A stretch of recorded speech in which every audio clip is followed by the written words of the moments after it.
కేవలం చాలామంది అనుకోవచ్చు పశ్చిమ నియోజకవర్గ సీటు కేటాయించలేదు, ఆ అసంతృప్తితోనే రాజీనామా చేశాను అనేటువంటి మాట చాలామంది అనుకుంటారు. అది కరెక్ట్ కాదు. మధ్యాహ్నం 1 గంట తర్వాత నేనేం మాట్లాడతారో మీరు అందరూ వింటారు, తెలుస్తుంది. రాజధాని ప్రాంతంలో జనసేన పార్టీ జెండా లేదు, గాజు గ్లాస్ సింబల్ లేదు, జనసేన పార్టీ ఉనికి లేదు. కాబట్టి ఖచ్చితంగా మా ఉనికి ఉండాలని అనే అంశం మీద మేము బలంగా బయటకు వచ్చాం. ఆ సందర్భంలో కూడా నేను చెప్పా, మీరు ఖచ్చితంగా మంచి నిర్ణయం తీసుకోవాలని చెప్పి. అన్ని పార్టీల్లో నిర్ణయాలు మార్పులు చేసుకున్నారు, కానీ జనసేన పార్టీలో మాత్రం నిర్ణయాలు ఎక్కడా మారలా. నాయకులను కూడా పట్టించుకునేటువంటి పరిస్థితి లేదు. 5 సంవత్సరాలు పనిచేసిన ఏ నాయకుడికి పార్టీలో గౌరవం లేదు. ఇట్లాంటి అనేక అంశాల మీద 1 గంట తర్వాత మాట్లాడతా.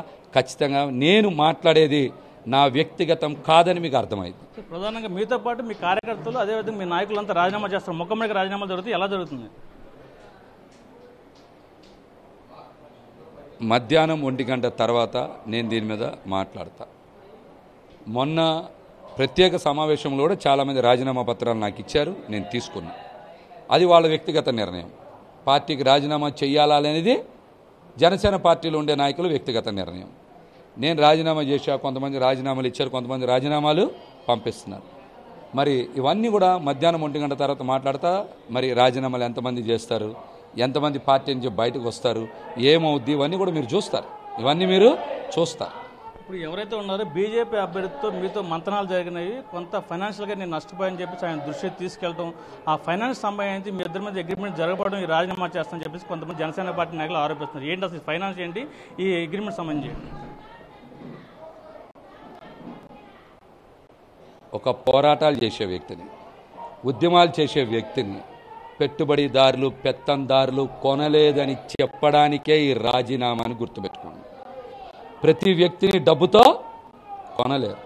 నాలాంటి ఉద్యమకారుడు, నిజాయితీ పరుడు, వెన్నుముక నిటారుగా నిలబడేటువంటి వ్యక్తులు ఉంటారు సమాజంలో. అటువంటి వ్యక్తుల్ని డబ్బు మూటలతో తీసుకొచ్చేటువంటి వాళ్ళు, పారాచూట్లో దిగేటువంటి వాళ్ళు కొనలేరు. నా రాజీనామా ఆత్మ గౌరవంకి సంబంధించినటువంటి అంశం కాబట్టి ఇది తెలుసుకోవాలి. సార్, మీ కార్యాచరణ ఎలా ఉండబోతుంది? నెక్స్ట్ కార్యాచరణ ఎలా ఉండబోతుంది? ఖచ్చితంగా చూస్తాం.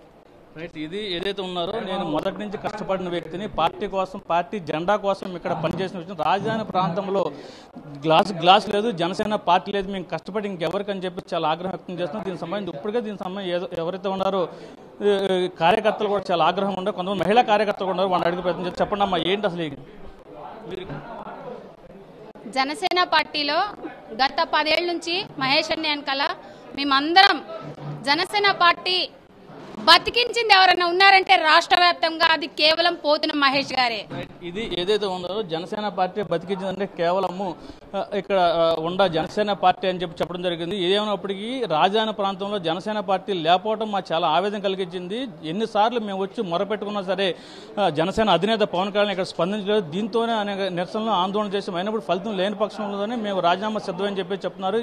ఏదేమైనప్పటికీ 1 గంటకి మీడియా సమావేశం ఏర్పాటు చేసి తనకు జరిగిన అవమానాలు ఏవైతే ఉంటాయో మొత్తం మీడియా సమావేశం చెప్తాము. అదేవిధంగా తనతో పాటు ఎంతమంది రాజీనామా చేస్తున్నది కూడా ప్రకటిస్తామని చెప్పేసి ఎవరైతే ఉన్నారో పోతున్న మహేష్ చెప్పడం జరుగుతుంది.